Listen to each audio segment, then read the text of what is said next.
দেওয়া দরকার। আপনি দোয়া করছেন আল্লাহর কাছে, আল্লাহ আমারে আবার বাংলাদেশের রাষ্ট্রপতি বানাই দেন, কি এ দোয়া কবুল হবে কিনা? হ্যাঁ, এবার তো সন্দেহে পড়ে গেছে, হবে কি হবে না। দোয়া কবুল হবে মানে আপনি যদি তাওহীদওয়ালা হন, আল্লাহকে একমাত্র দোয়া কবুলকারী মনে করেন, আপনি আল্লাহর কাছে চান আল্লাহ আমার এবার প্রধানমন্ত্রী বানাই দেন, আল্লাহ রাষ্ট্রপতি বানাই দেন, দোয়া কবুল হয়ে গেছে। কিন্তু আল্লাহ দিবেন না, আপনার প্রধানমন্ত্রীও বানাবে না, রাষ্ট্রপতিও বানাবে না। এখন আপনি রাষ্ট্রপতিও হন নাই, প্রধানমন্ত্রী হন, আপনি করতেছেন আহারে দোয়া করলাম আল্লাহ কবুল করে নাই। এটা আবার আরেক গুনাহের কাজ। দোয়া করছি কবুল হয়ে গেছে, কিন্তু আমার রাষ্ট্রপতি বানাইলে বাংলাদেশ ধ্বংস হয়ে যাবে। আল্লাহ জানেন যে এই লোকেরে রাষ্ট্রপতি প্রধানমন্ত্রী বানানো যাবে না, এটা আল্লাহর এলেমে আছে। এই জন্য আমার দোয়া কবুল হয়েছে, কিন্তু আল্লাহ বানান নাই। বুঝতে পারছেন? অনেকে মনে করে দোয়াই কবুল হয় নাই, মানে যেটার জন্য দোয়া করছে এটা পায় নাই, মনে করতেছে দোয়া কবুল হয় নাই। যা চাইবেন আল্লাহর কাছে সব কবুল, কিন্তু আল্লাহ দিতে বাধ্য না, এই ইয়াকিন রাখতে হবে। আবার আল্লাহ হলেন আমার কল্যাণ অকল্যাণের একমাত্র মালিক, আমার ভবিষ্যতের সব জানেন আল্লাহ। আমার কোনটাতে কল্যাণ কোনটাতে অকল্যাণ, কল্যাণ হলে আল্লাহ দিবেন, অকল্যাণ হলে দিবেন। অনেক লোক দেখবেন মুমূর্ষু অবস্থায় আছে, এখন এত কষ্ট করতেছে, এই লোকটা জীবিত থাকাচ্ছে মরে গেলে ভালো, এরকম হয় না? অনেক সময় দেখবেন এত কষ্ট করতেছে কিন্তু মারা যায় না, কিন্তু খুব কষ্ট পাইতেছে। তো এইরকম ক্ষেত্রে আপনি আল্লাহর কাছে দোয়া করতে পারবেন, আল্লাহ লোকটারে নিয়ে যান, লোকটা মরে যাক, আল্লাহ মৃত্যু দেন, এই কামনা করা যাবে না। নবী সাল্লাল্লাহু আলাইহি ওয়াসাল্লাম বলছেন তখন তোমরা এরকম পরিস্থিতিতে দোয়া করো, আল্লাহুম্মা আহইনি ইযা কানাতিল হায়াতু খায়রাল লি, আয় আল্লাহ আমারে আপনি ততদিন বাঁচাই রাখেন যতদিন আপনি মনে করেন আমি বেঁচে থাকাটা কল্যাণকর। আল্লাহ আমাকে তখন মৃত্যু দেন যখন আপনি মনে করেন আমার মৃত্যুটা এখন কল্যাণকর। সুবহানাল্লাহ, এভাবে দোয়া করতে হবে।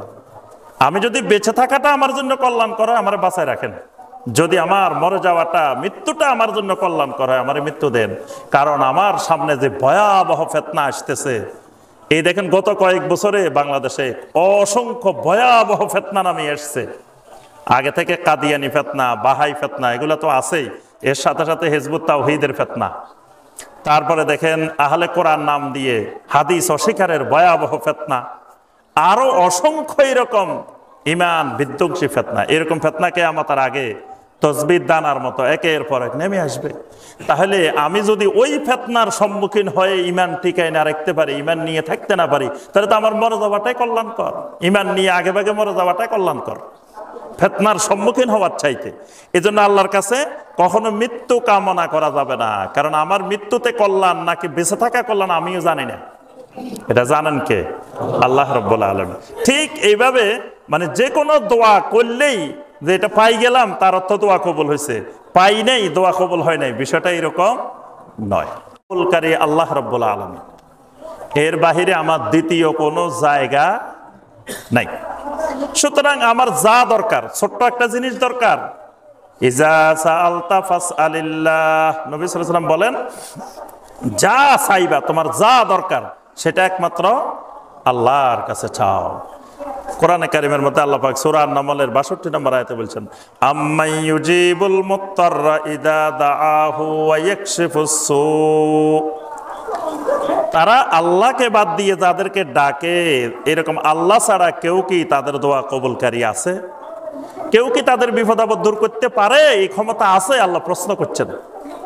এই কারণে আল্লাহ পাক বলেন ওয়াইয়ামসাসকাল্লাহু বিদুররিন ফালা কাশিফা লাহু ইল্লা হু ওয়া ইন ইউরিদিকা বিখাইরিন ফালা রাদ্দা লিফাদলিহি, যদি আল্লাহ কোনো বিপদ আপদ বান্দাকে দেন, আল্লাহ ছাড়া দ্বিতীয় আর কেউ তার এই মুশকিল, এই বিপদ দূর করতে পারে না। যদি আল্লাহ কাউকে কল্যাণ দেন তো পৃথিবীর সবাই মিলে এই কল্যাণ ঠেকায় রাখতে পারবে না। তো এই ইয়াকিন যতক্ষণ বদ্ধমূল না হবে এতক্ষণ দোয়া কবুল হবে না। যতক্ষণ আপনি কিছুদিন আল্লাহর কাছে চাইছেন, ছেলে মেয়ে হয় না, পরে কইলেন যে আরে মনে হয় আল্লাহ দিবে না, তো খাজা বাবার কাছে চলে গেছেন। আমার সাথে গত বছর রমজানে এক ভাই ওমরা করতে গেছেন, ছেলে মেয়ে হয় না অনেকদিন। তো পরে ওনার ওখানে যাই বলতেছে, সাহেব আমার মা বলছে তুই ওমরাত যাইস না, ওমরাত না যায় আজমিরে চলে যা। আজমেরে গেলে যা টাকা লাগে সব আমি দিব, মা সব টাকা দিব। আজমেরে গেলে ছেলে মেয়ের জন্য আজমেরে, মানে তার বিশ্বাস আল্লাহর ঘরে গেলে ছেলে মেয়ে পাবা না। নাউজুবিল্লাহ, ইমান কোন জায়গায় গিয়ে পড়ছে দেখেন। আল্লাহর ঘরে গেলে সে ছেলে মেয়ে পাওয়ার সম্ভাবনা নাই, ছেলে মেয়ে তো আজমিরে। কারণ কি, ওই যে আল্লাহর ধন রাসূলের দিয়া, আল্লাহ তো গেছেন গায়েব হইয়া, তা আল্লাহর কাছে তো কিচ্ছু নাই, সে যে চলে যাইতেছে মক্কায়, তো ওখানে কি পাইবো? রাসূলের ধন খাজায় পাইয়া শুইয়া আছেন আজমিরে। তো সুতরাং আল্লাহর কাছেও কিছু নাই, রাসূলের কাছেও কিছু নাই, সব ধন তো খাজানা সব চলে এসছে কোথায়? আজমিরে। তো সুতরাং ছেলে মেয়ের দরকার হলে মার বিশ্বাস ওই আজমিরে গেলে পাওয়া যাবে, মক্কা মদিনায় গেলে পাওয়া যাবে না। নাউজুবিল্লাহ। তাহলে ইয়াকিন বদ্ধমূল যতক্ষণ না হবে ততক্ষণ দোয়া কবুল হবে না, যত দোয়া করবে করুক। 2 নম্বর শর্ত, আল্লাহ ছাড়া কারো কাছে কোনো দোয়া করা যাবে না। যদি অন্যের কাছেও করে, আল্লাহর কাছেও করে, আল্লাহ এই দোয়া কোনোদিন কবুল করবে না। 3 নম্বর, আল্লাহর কাছে চাইতে হলে আল্লাহর নাম এবং সিফাত দিয়ে দিয়ে চাইতে হবে। দোয়া কবুলের জন্য একটা গুরুত্বপূর্ণ বিষয় আল্লাহর নাম এবং সিফাত, এইটা দিয়ে দিয়ে আল্লাহর কাছে চাইতে হবে। যে আল্লাহ আপনার নাম গাফুর ও রাহিম, আল্লাহ আমারে আপনি ক্ষমা করেন। আল্লাহ আপনার নাম রহিম, আমাকে রহম করেন। আল্লাহ আপনার নাম ওহাব, আপনি সবকিছুর দাতা, আমাকে আপনি সন্তান দেন। আমি অভাব অনটনে কষ্ট করতেছি, আল্লাহ আমার অভাব অনটন দূর করে দেন। আল্লাহর যে সুন্দর সুন্দর নামগুলো আছে, নামগুলো দিয়ে চাইতে হবে। তারপরে 5 নম্বর, যে কোনো আমল করে আমলে সওয়ালের উসিলা দিয়ে আল্লাহর কাছে চাইতে হবে। যে আমি 2 রাকাত সালাত আদায় করলাম, আল্লাহ এই আমলে সওয়ালের উসিলায় আল্লাহ আমার দোয়াটা কবুল করেন। এভাবে যে কোনো আমল, সদাকা করলাম আল্লাহর রাস্তায়, সদাকা করে আল্লাহ এই সদাকার উসিলায়, কোনো ব্যক্তির উসিলায় দোয়া করা যাবে না। দোয়াটা করতে হবে আমলে সওয়ালের উসিলা দিয়ে। আচ্ছা, এরপরে দোয়া করে তাড়াহুড়া করা যাবে না। কিরে দোয়া এতদিন করতেছি, কই কবুল তো হয় না। নবী সাল্লাল্লাহু আলাইহি ওয়াসাল্লাম বলছেন, ইউস্তাজাবু লিআহাদিকুম মা লাম ইয়াজাল, যতক্ষণ বান্দা তাড়াহুড়া না করে এতক্ষণ বান্দার দোয়া কবুল হয়। যখন বান্দা তাড়াহুড়া করে তখন তার দোয়া কবুল হয় না। কারণ আমার কখন কল্যাণ এটা আমি কেমনে জানি? আমি হয়তো মনে করতেছি কালকে দরকার, আল্লাহ মনে করতেছেন কালকে দিলে আমার ক্ষতি হবে, এটা আরো 1 বছর পরে দেওয়া দরকার। আপনি দোয়া করছেন আল্লাহর কাছে, আল্লাহ আমারে এবার বাংলাদেশের রাষ্ট্রপতি বানাই দেন, কি এ দোয়া কবুল হবে কিনা? হ্যাঁ, এবার তো সন্দেহে পড়ে গেছে, হবে কি হবে না। দোয়া কবুল হবে মানে আপনি যদি তাওহীদওয়ালা হন, আল্লাহকে একমাত্র দোয়া কবুলকারী মনে করেন, আপনি আল্লাহর কাছে চান আল্লাহ আমারে এবার প্রধানমন্ত্রী বানাই দেন, আল্লাহ রাষ্ট্রপতি বানাই দেন, দোয়া কবুল হয়ে গেছে। কিন্তু আল্লাহ দিবেন না, আপনার প্রধানমন্ত্রীও বানাবে না, রাষ্ট্রপতিও বানাবে না। এখন আপনি রাষ্ট্রপতিও হন নাই, প্রধানমন্ত্রী হন, আপনি করতেছেন আরে দোয়া করলাম আল্লাহ কবুল করে নাই, এটা আবার আরেক গুনাহের কাজ। দোয়া করছি কবুল হয়ে গেছে, কিন্তু আমার রাষ্ট্রপতি বানাইলে বাংলাদেশ ধ্বংস হয়ে যাবে। আল্লাহ জানেন যে এই লোকেরে রাষ্ট্রপতি প্রধানমন্ত্রী বানানো যাবে না, এটা আল্লাহর এলেমে আছে। এই জন্য আমার দোয়া কবুল হয়েছে কিন্তু আল্লাহ বানান নাই। বুঝতে পারছেন? অনেকে মনে করে দোয়াই কবুল হয় নাই, মানে যেটার জন্য দোয়া করছে এটা পায় নাই, মনে করতেছে দোয়া কবুল হয় নাই। যা চাইবেন আল্লাহর কাছে সব কবুল, কিন্তু আল্লাহ দিতে বাধ্য না, এই ইয়াকিন রাখতে হবে। আবার আল্লাহ হলেন আমার কল্যাণ অকল্যাণের একমাত্র মালিক, আমার ভবিষ্যতের সব জানেন আল্লাহ। আমার কোনটাতে কল্যাণ কোনটাতে অকল্যাণ, কল্যাণ হলে আল্লাহ দিবেন, অকল্যাণ হলে দিবেন। অনেক লোক দেখবেন মুমূর্ষ অবস্থায় আছে, এখন এত কষ্ট করতেছে, এই লোকটা জীবিত থাকাচ্ছে মরে গেলে ভালো, এরকম হয় না? অনেক সময় দেখবেন এত কষ্ট করতেছে কিন্তু মারা যায় না, কিন্তু খুব কষ্ট পাইতেছে। তো এইরকম ক্ষেত্রে আপনি আল্লাহর কাছে দোয়া করতে পারবেন না, আল্লাহ লোকটারে নিয়ে যান, লোকটা মরে যাক, আল্লাহ মৃত্যু দেন, এই কামনা করা যাবে না।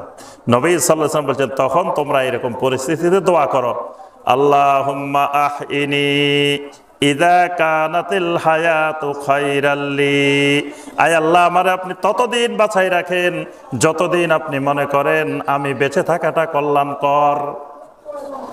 আল্লাহ আমাকে তখন মৃত্যু দেন যখন আপনি মনে করেন আমার মৃত্যুটা এখন কল্যাণকর। সুবহানাল্লাহ, এইভাবে দোয়া করতে হবে। আমি যদি বেঁচে থাকাটা আমার জন্য কল্যাণকর হয়, আমার বাঁচায় রাখেন। যদি আমার মরে যাওয়াটা, মৃত্যুটা আমার জন্য কল্যাণকর হয়, আমার মৃত্যু দেন। কারণ আমার সামনে যে ভয়াবহ ফিতনা আসতেছে, এই দেখেন গত কয়েক বছরে বাংলাদেশে অসংখ্য ভয়াবহ ফিতনা নামে এসছে। আগে থেকে কাদিয়ানি ফিতনা, বাহাই ফিতনা এগুলো তো আছেই, এর সাথে সাথে হিজবুত তাওহীদের ফিতনা। তারপরে দেখেন আহলে কোরআন নাম দিয়ে হাদিস অস্বীকারের ভয়াবহ ফিতনা, আরো অসংখ্য এরকম ঈমান বিধ্বংসী ফিতনা। এরকম ফিতনা কিয়ামতের আগে তসবির দানার মতো একের পর এক নেমে আসবে। তাহলে আমি যদি ওই ফিতনার সম্মুখীন হয়ে ঈমান টিকায় না রাখতে পারি, ঈমান নিয়ে থাকতে না পারি, তাহলে তো আমার মরে যাওয়াটাই কল্যাণকর। ঈমান নিয়ে আগে ভাগে মরে যাওয়াটাই কল্যাণকর ফিতনার সম্মুখীন হওয়ার চাইতে। এজন্য আল্লাহর কাছে কখনো মৃত্যু কামনা করা যাবে না, কারণ আমার মৃত্যুতে কল্যাণ নাকি বেঁচে থাকা কল্যাণ আমিও জানি না, এটা জানেন কে? আল্লাহ রাব্বুল আলামিন। ঠিক এইভাবে মানে যে কোনো দোয়া করলেই যে এটা পাই গেলাম তার অর্থ দোয়া কবুল হয়েছে, পাই নাই দোয়া কবুল হয় নাই, বিষয়টা এরকম নয়। এরপরে খেয়াল করতে হবে দোয়া কবুলের জন্য হালাল রিজিক দরকার। দোয়া কবুলের জন্য হালাল রিজিকটা নিশ্চিত করতে হবে। হারাম খাই আবার আল্লাহর কাছে দোয়া করি আর বলি যে আল্লাহ আমার কথা শুনে না, আমার দোয়া কবুল হয় না, এই কাজ করা যাবে না। কারণ নবী সাল্লাল্লাহু আলাইহি ওয়াসাল্লাম বলছেন যে এক ব্যক্তি সফরের মধ্যে আছে, দীর্ঘ সফর, আশআসা আগবারা, চুলগুলা উস্কো খুস্কো হয়ে গেছে, ধুলা মলিন হয়ে গেছে, কাপড় চোপড় ময়লা হয়ে গেছে, এই অবস্থায় দোয়া কবুলের গুরুত্বপূর্ণ সময়। এই লোক বলতেছে ইয়া রাব্বি ইয়া রাব্বি, আয় রব আমার এটা দেন, আল্লাহ আমার এটা দেন, আল্লাহ আমার এটা দেন। নবী সাল্লাল্লাহু আলাইহি ওয়াসাল্লাম বলেন ওয়া মাতআমুহু হারামুন ওয়া মালবাসুহু হারামুন ওয়া গুযিয়া বিল হারাম, তার গেজা হারাম, পোশাক হারাম, তার লেবাস হারাম, সব হারাম, খাবার হারাম। আন্না ইউস্তাজাবু লিযালিক, কেমন করে আল্লাহ তার দোয়া কবুল করবেন? অর্থাৎ হারাম গেজায় দোয়া কবুল হয় না। আমরা মনে করি যে উপরে দিয়ে সাবান দিয়ে ঘষলে ধুইলে আমার শরীর পাক, ভিতরে রক্ত যদি না পাক হয়ে যায় তো এটা তো আর ধুইলে ঘষলে মাজলে সাবান দিলে শ্যাম্পু দিলে সেটা পাক হবে না। তা এখন পাক হইতে হলে উপরেও পাক হইতে হবে, ভেতরেও পাক হইতে হবে। মুশরিকেরা না পাক, তার অর্থ কি এর উপরে পাক, মানে উপরে না পাক না, মুশরিকদের না পাক হলো তার কলবটা না পাক, অন্তরটা না পাক, কারণ এখানে তাওহীদের জায়গায় শিরিক ঢুকে গেছে, এটা নাফাক হয়ে গেছে। তাহলে উপরে যেমন পাক করতে হবে ভিতরেও পাক থাকতে হবে, তাহলেই আল্লাহ রাব্বুল আলামিন দোয়া কবুল করবেন। তো দোয়ার আরো অনেকগুলো আদাব আছে, দোয়া কবুলের গুরুত্বপূর্ণ সময় আছে। এই জন্য দোয়ার ব্যাপারে আমাদেরকে আরো এলেম অর্জন করতে হবে।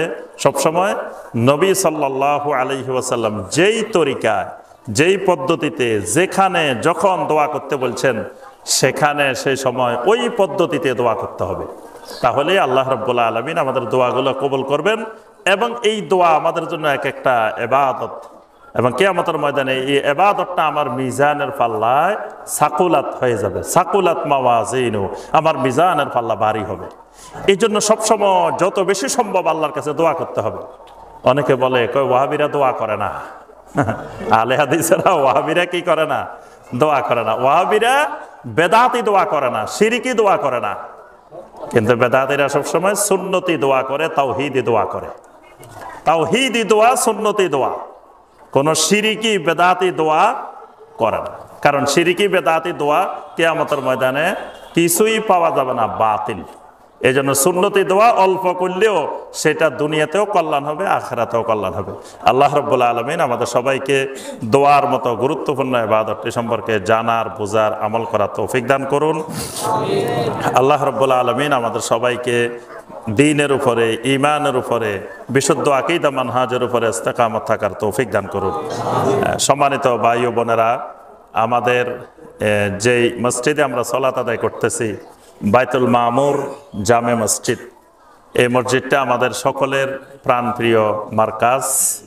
এটা ঢাকার আশুলিয়া থানার বাঁশবাড়ি ব্যাপারীপাড়া এলাকায় অবস্থিত। তো আলহামদুলিল্লাহ, এটা এই এলাকার মধ্যে তাওহীদ সুন্নতের একটি মার্কাজ। এর মাধ্যমে আল্লাহ পাক এই অঞ্চল থেকে, এই এলাকা থেকে সকল শিরক এবং বেদাত আল্লাহ পাক দূরীভূত করবেন।